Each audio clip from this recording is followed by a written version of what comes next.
만나는 역사 이야기, 다채로운 선거의 세계가 선거학개론에서 시작됩니다.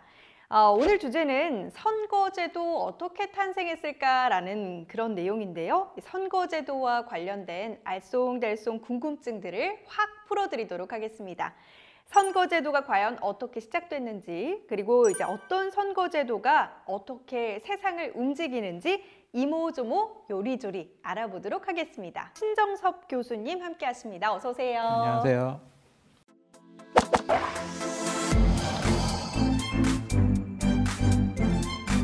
네, 이어서 박광일 작가님 함께 하십니다. 어서 오세요. 안녕하세요.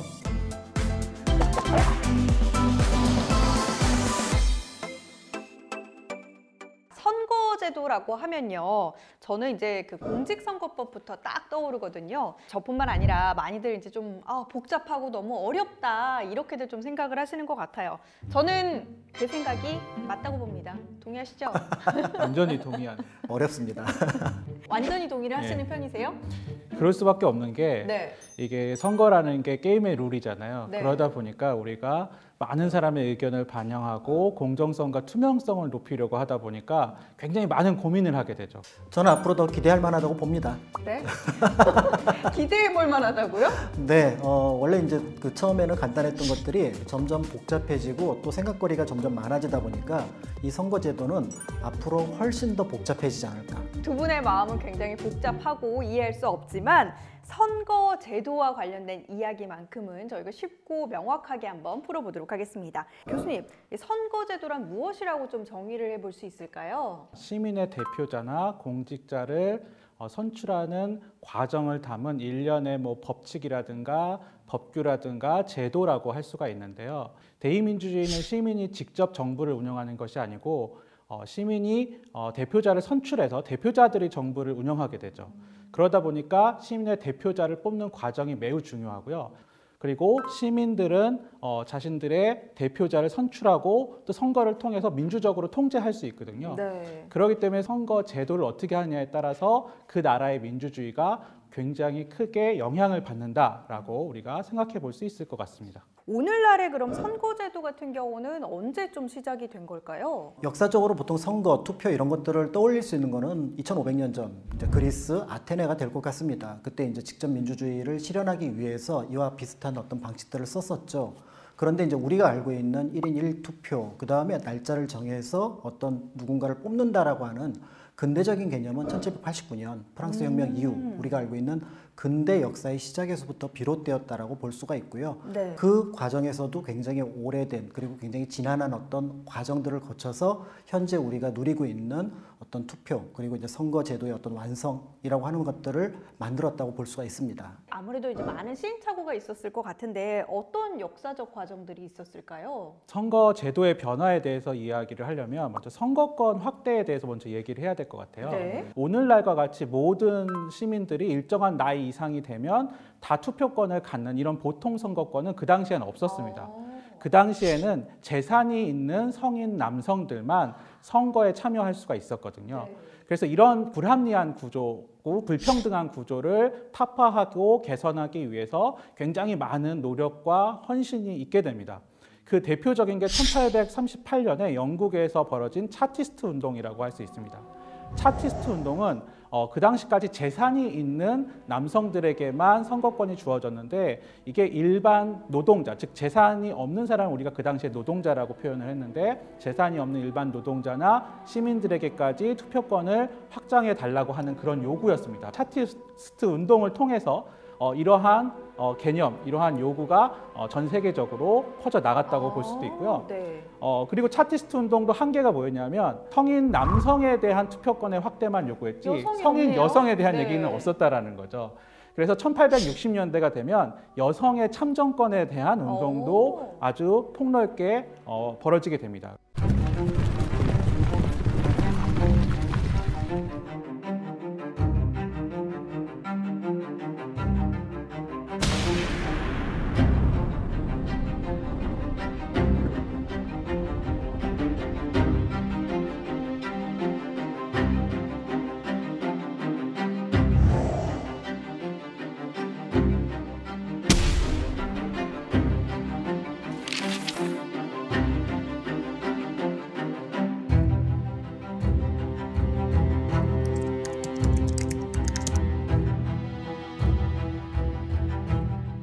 영국에서 시작이 되고 미국에서 넘어와서 결국 세계대전을 거치면서 여성 참정권이 이제 결국에 오늘날과 같이 확대되게 되고요. 한편 이제 미국으로 넘어가 보면 미국에서는 이제 인종에 대한 문제가 굉장히 중요한 이슈로 떠오르게 됩니다. 오늘날도 아직까지 이제 풀리지 않은 문제라고도 할 수 있는데 미국에서는 당시에 많은 이제 흑인들이 노예로 잡혀와서 생활을 하고 있었는데 이 사람들을 시민으로 대우하지 않고 참정권을 부여하지 않았어요. 그래서 사실 남북전쟁 이후에 수정헌법 제15조를 통해서 이 유색인종에게도 선거 참여권이 부여가 됐죠.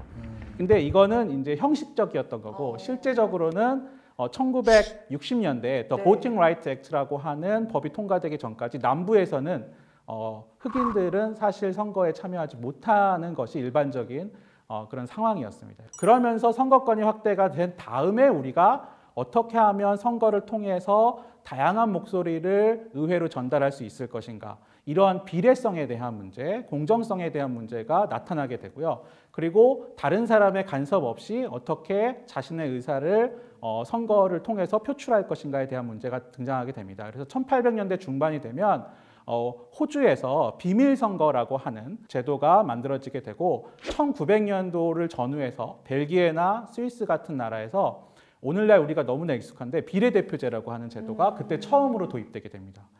근데 지금 해외 사례를 쭉 들어보니까 우리나라 같은 경우는 처음부터 이 보통 선거를 하지 않았나요? 상당히 의미 있었던 것 같은데. 네, 1948년 첫 총선 50총선거부터 사실은 이와 같은 어떤 성과들을 바탕으로 해서 보통 평등, 비밀 이런 선거들이 이루어졌는데 한편으로는 1919년 3.1운동 이후에 대한민국 임시정부가 수립하게 되면서 이런 어떤 서구의 어떤 민주주의, 그 다음에 어떤 정치 제도에 대한 이해도가 굉장히 높았습니다.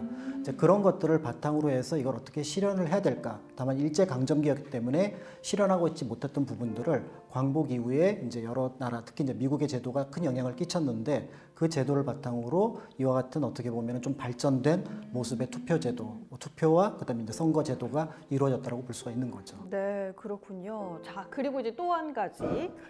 사표를 줄이기 위해서 선거 제도에 대해서 또 많은 고민들을 했었을 것 같거든요. 어떻습니까? 사실 사표라고 하면 직장인이라고 하면 누구나 가슴속에 하나씩은 품고 다닌다고 하는 그런 사표라고 생각할 수도 있지만 사실은 선거제도에서 이야기하는 사표는 버려지는 표를 의미합니다. 그래서 영어로는 waste vote라고 해서 일반적으로 이제 국민들이 투표를 하게 되면 이 투표한 그 표들을 다 모아서 어떻게 의석을 배분할 것인지를 결정을 하게 되는데 한 선거구에서 한 명 1등한 사람만 뽑는 그런 선거제도 같은 경우에는 1등을 제외한 나머지 사람들이 받는 표는 실질적으로 의석을 결정하는데 영향을 미치지 못한다라는 거죠. 그래서 우리가 이걸 버려지는 표, 사표라고 이야기를 합니다. 그래서 이러한 사표를 방지하기 위해서 도입된 제도가 비례대표제다라고 우리가 생각하면 될 것 같습니다. 세계 각국의 이 시민권과 민주주의가 정착하기까지 또 선거제도가 좀 많은 역할들을 했었다, 이렇게 볼 수 있겠네요. 그렇죠. 사실은 이제 세계사적으로 보더라도 어떤 민주주의의 척도를 이해하는 방법은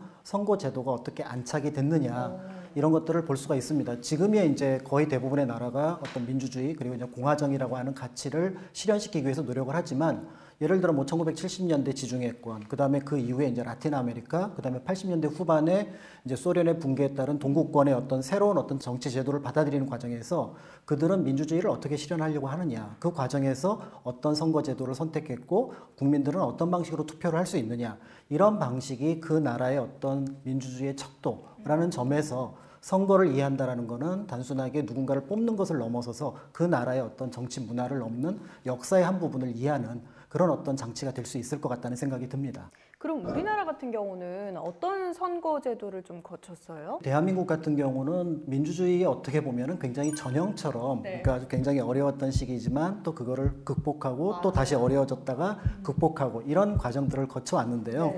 1948년 5월 10일 이제 총선거 남한만 치러져서 이제 안타깝게도 200명의 국회의원을 뽑게 되지만 이때 이제 그 교수님께서 말씀하셨던 그 보통 평등 비밀 이런 어떤 선거의 규칙이 그대로 적용이 됐다라고 볼 수가 있습니다. 다만 이제 이때는 소선거구제를 진행을 했었는데요. 그러다 보니까 이제 승자 독식의 어떤 문제들이 나타났다고 볼 수가 있고요. 그러다가 이제 60년대에 민의원은 소선구제, 그 다음에 참의원은 대선거구제를 한번 쓰기도 했었습니다. 그러다가 이제 1963년에 이른바 이제 사표를 방지하기 위해서 등장했던 비례제 투표가 전국구라는 이름으로 등장을 하는데, 우리 역사에서는 이것이 사표 방지보다는 기존의 어떤 집권 세력에게 유리한 방향으로 해석되는 그런 방향으로 이제 좀 활용이 됐다라고 볼 수가 있고요. 그러다가 이제 그 1973년에 일시적으로 뭐 중선구제가 잠시 도입이 되긴 합니다만은, 지금과 같은 선거 제도는 이제 1988년, 그러니까 민주화 이후의 첫 선거에서 이제 이루어지게 되는데요. 소선거구제, 그다음에 이제 비례대표제. 그렇지만 그럼에도 약간 집권당에 유리한 쪽의 비례대표제 형식으로 진행이 됩니다.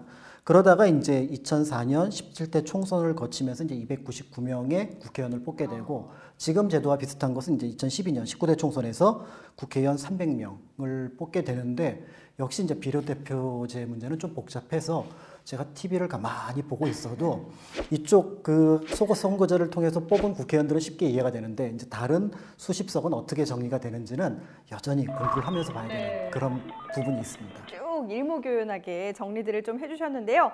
이제 본격적으로 선거 제도의 유형에 대해서도 살펴보도록 하겠습니다. 교수님 준비되셨을까요? 이게 사실 이야기하려면 한 학기 내내 강의를 해야 되는 거거든요. 굉장히 많죠. 네, 근데 지금 네. 되게 짧고 굵게 간단하게 얘기해야 되는 거죠. 네, 이왕이면 쉽고 좀 간결하게, 그래도 중요한 내용은 꽉꽉 눌러 담아서 그렇게 해서 좀 관련 내용들을 전해주시면 좋을 것 같은데, 자, 선거제도의 그럼 유형 어떻게 좀 구분을 할 수 있을까요? 선거 제도를 일단 구분을 하려면 구분의 기준이 있어야 되겠죠. 기준이요? 예, 일반적으로 선거를 연구하는 학자들 중에 레이라고 하는 학자가 있습니다. 그래서 레이라는 학자가 사용한 세 가지 기준을 우리가 가지고 선거 제도를 나누는데요. 첫 번째는 당선자 결정 방식, 그다음 두 번째는 선거구 크기, 세 번째는 기표 방식입니다.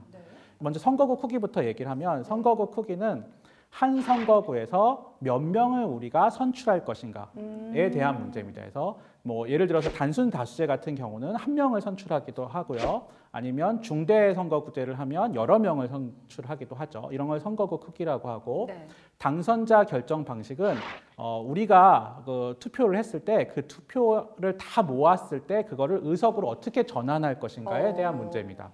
그래서 이걸 가지고 우리가 다수제냐 비례대표제냐 이렇게 나누죠. 세 번째는 기표 방식입니다. 우리가 선거에 참여를 하게 되면 투표를 하게 되죠.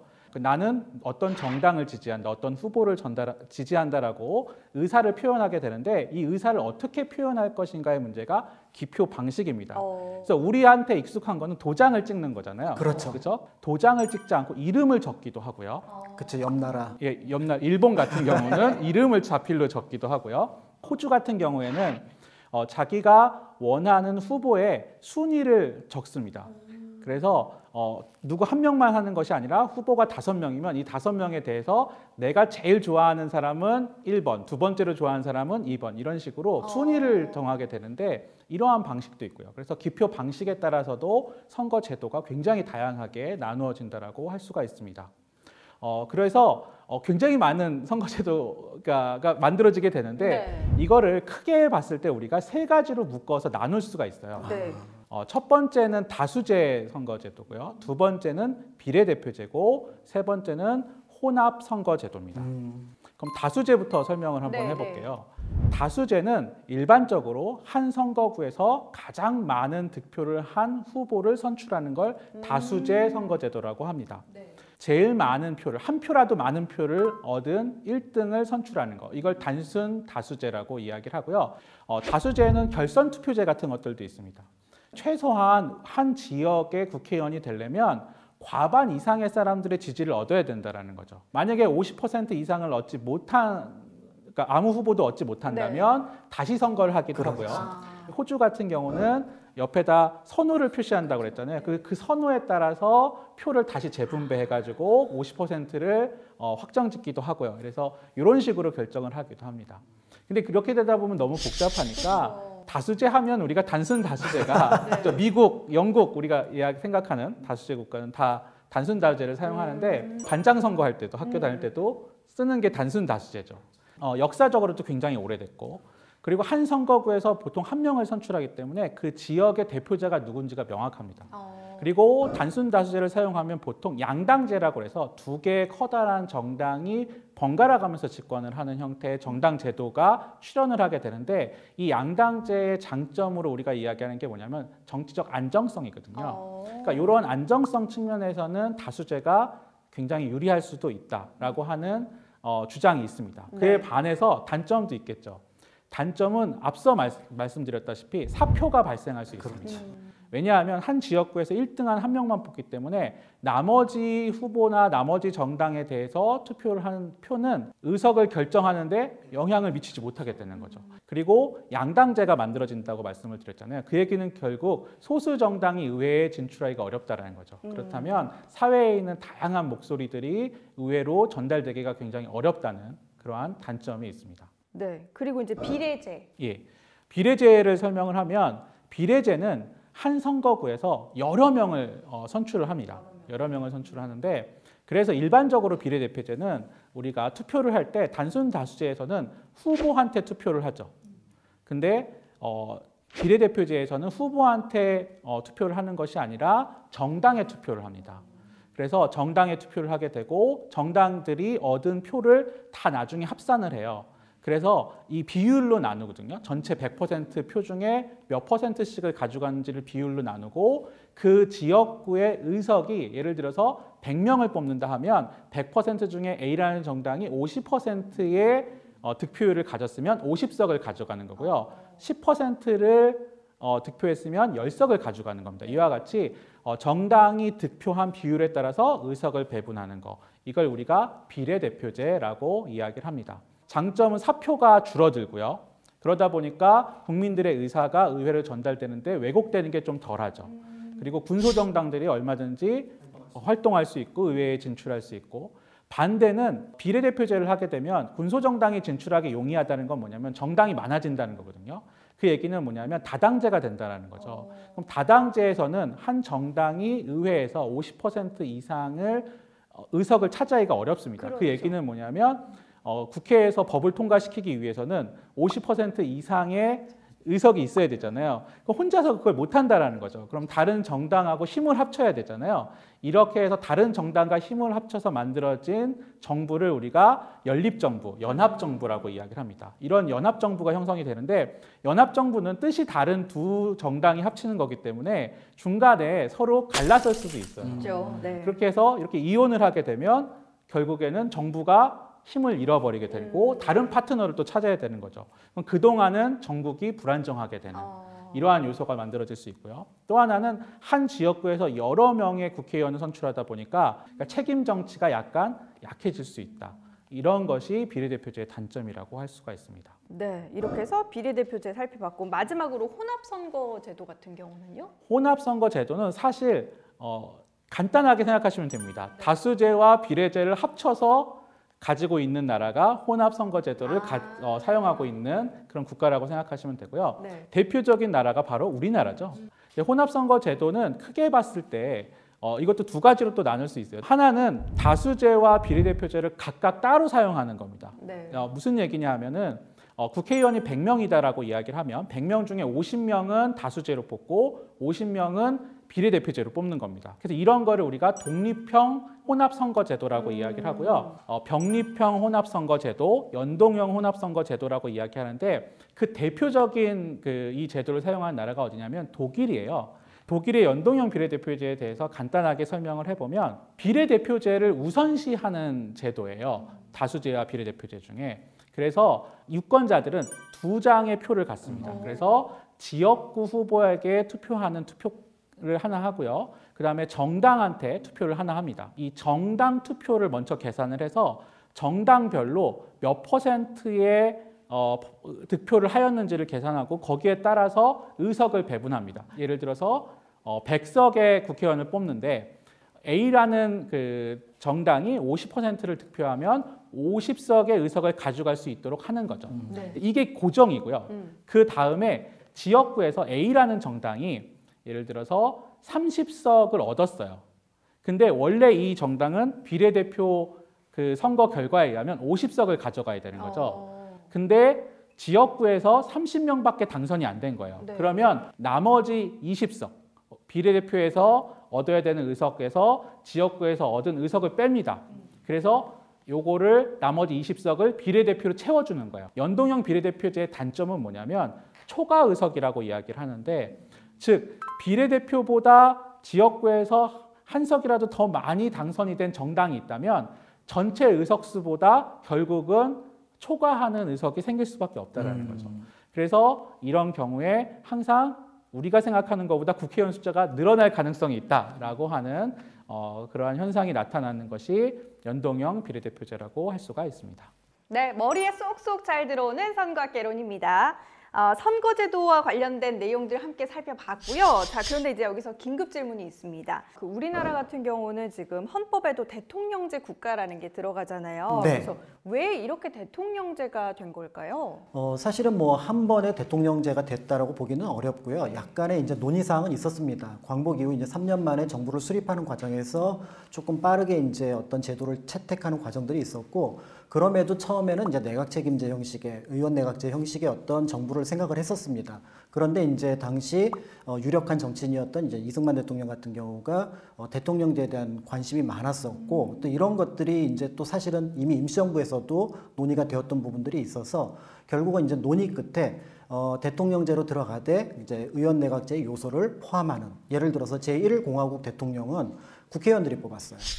그러니까 이제 그거는 마치 이제 국회의원들이 그 수상을 뽑는 것 같은 그런 느낌을 갖고 있고, 우리나라에는 역시 의원 내각제 요소들이 있습니다. 예를 들어 국회의원들도 국무위원을 겸임할 수 있다거나 아니면 국무위원에 대한 회의만을 결의하거나 건의할 수 있는 그런 요소를 갖고 있어서 대통령제이긴 하지만 의원 내각제를 역시 고민했고 그 요소의 일부가 들어가 있다, 이렇게 보시면 될 것 같습니다. 네, 역시 알면 알수록 흥미로운 선거학 개론입니다. 자, 이어서는요, 세계 각국의 선거제도에 대한 이야기 이어가 보도록 하겠습니다.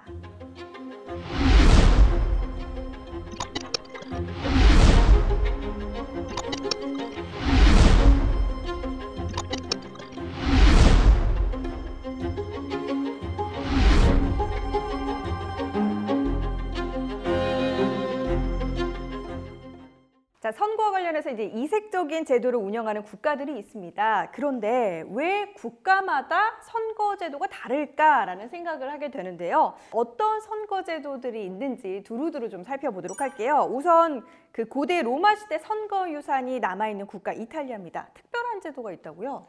특별하다기보다는 네. 우리랑 완전히 다르죠.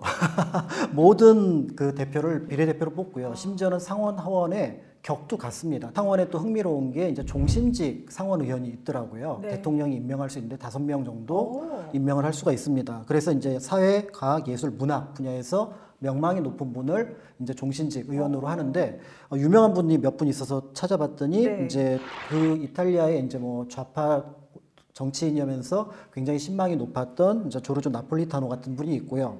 그다음에 이제 개인적으로 이제 파리 가면 항상 가는 퐁피두 센터를 네. 설계했던 인물이 바로 렌조 피아노라는 이탈리아 분이더라고요. 이분이 역시 종신 상원 의원입니다. 그래서 이 나라의 정치 제도는 좀 독특하구나, 우리랑 다르구나라는 걸 느꼈습니다. 네, 그러니까 국민 대부분들이 좀 찬성하는 인물들이 그 종신 의원이 됐다, 이렇게 좀 생각을 할 그렇죠. 수가 있겠네요. 네네. 그리고요, 일본 같은 경우는 선거제도에 패자부활전이라는 게 있더라고요. 예, 석패율제를 말씀하시는 것 같아요. 이 석패율제는 비례대표와 그다음에 그 지역구 선거를 동시에 후보 등록을 할 수 있게 만들어놨습니다. 일본에서는 이때 지역구에서 떨어진 후보들 중에 비례대표에 후보 등록을 한 사람들이 있어요. 근데 이 사람들 중에 가장 지역구에서 득표를 많이 한 후보를 살려서 네. 그런 후보들을 당선시켜주는 제도가 석패율 제도입니다. 그래서 우리나라에서도 일본식 석패율 제도를 조금 변형해서 네. 도입을 하자. 왜냐하면 이게 지역주의 구도를 완화시킬 수 있지 않을까라는 주장들이 나오긴 했는데, 도입이 안 된 이유가 뭐냐면 이게 오히려 기득권 정치인들에게 의석을 보장해주는 어떤 그런 형태로 변질될 수 있다는 거예요. 그러다 보면 오히려 기존의 거대 정당의 정치인들한테 유리할 수가 있는 거고 소수 정당의 의회 진출이라든가 다양한 목소리를 의회에 전달하는 그러한 의의가 오히려 퇴색될 수도 있다라는 반론들이 많이 나타나게 되면서 우리나라에서는 석패율 제도를 도입하지 않고 있습니다. 그리고 이제 투표권과 관련해서 또 의무적으로 투표를 해야 하는 그런 나라가 있다라고 하더라고요. 이런 나라는 뭐 투표율 걱정은 안 해도 될 것 같아요. 그렇죠. 투표율 걱정은 안 하는데 이제 네. 투표를 하러 갈지 말지는 걱정을 해야 될 것 네. 같습니다. 바로 호주인데요. 평균 투표율이 보통 90%가 넘는다고 합니다. 그 이유가 이제 지금 말씀하셨던 것처럼 의무 투표제라는 네. 것과 연결이 있어서 만 18세 이상이면은 이제 당연히 선거 명부에 명단을 등록을 해야 되고 또 투표일이 되면은 투표를 하러 가야 되는데 만약에 투표를 하지 않으면 약간의 벌금을 낸다고 합니다. 그러니까 이제 우리가 자율 의사로 가는 권리의 행사냐 의무의 행사냐라고 볼 때 여기는 권리이면서 동시에 의무가 되는 그런 모습을 볼 수가 있는데 실제로 이런 나라들이 굉장히 많다고 합니다. 30개국이 넘는데 벨기에, 룩셈부르크, 이집트, 싱가포르, 필리핀, 아르헨티나 같은 나라들이 바로 이런 의무 투표제에 해당하는 나라라고 볼 수가 있고요. 네. 조금 이제 진짜로 낯선데요. 네덜란드 선거 문화는 네. 위임 투표제라는 것이 있습니다. 그런 게 있어요? 네, 그래서 2명까지는 위임권을 받아서 본인이 3장의 어떻게 보면은 투표권을 행사하는 우리나라로 보면은 사실은 이게 보통 그다음에 비밀 선거에 어긋나는 네, 제도일 그렇죠. 수도 있는데 네. 네덜란드에서는 또 이런 어떤 투표제도, 선거제도가 있다라고 하니까 조금은 낯선. 그래서 이 선거라고 하는 걸 우리나라만 보면 이게 안 되겠구나. 세계 여러 나라는 정말 다양한 제도를 갖고 있구나를 알게 됐습니다. 자, 이어서는 이제 오늘 마지막 순서 선거학 인물 시간입니다. 역사 속에서 이제 그 선거와 관련해서 큰 역할들을 한 인물들을 꼽아보는 시간인데요. 자, 작가님, 오늘은 어떤 분을 좀 준비를 해 주셨을까요? 어떤 분을 할까 고민을 하다가 네. 근대 인물을 한번 모셨습니다. 근대 인물. 독립운동가로 유명한 서고 이동영 선생입니다.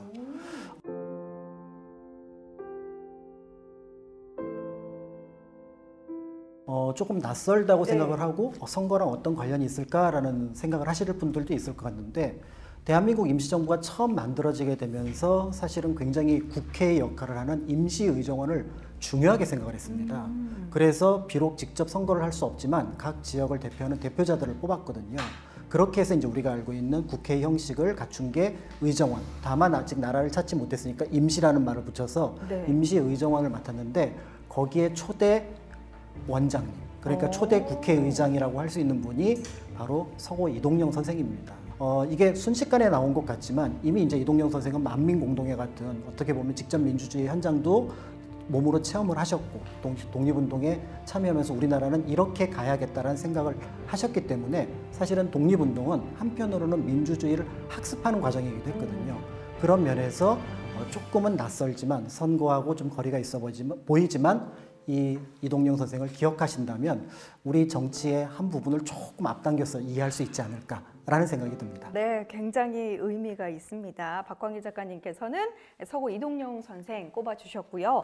혹시 그럼 교수님께서는 뭐 선거제도와 관련해서 이 인물반은 좀 꼽아보는 거 괜찮을 것 같다라고 생각해 보신 인물 있으실까요? 제가 소개시켜드리고 싶은 인물은 빅터 동트라고 하는 벨기에의 법학자 겸 수학자입니다. 네.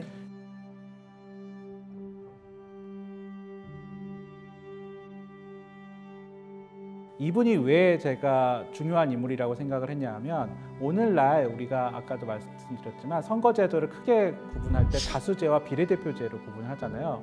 근데 아주 오래전부터 사용된 게 다수제였어요. 그래서 누구나 다 다수제가 선거제도로서 그냥 당연하다고 생각을 하고 사용을 했는데 비례대표제를 그럼 처음 만든 사람이 누구냐? 그 사람이 바로 빅터 동트라는 분입니다.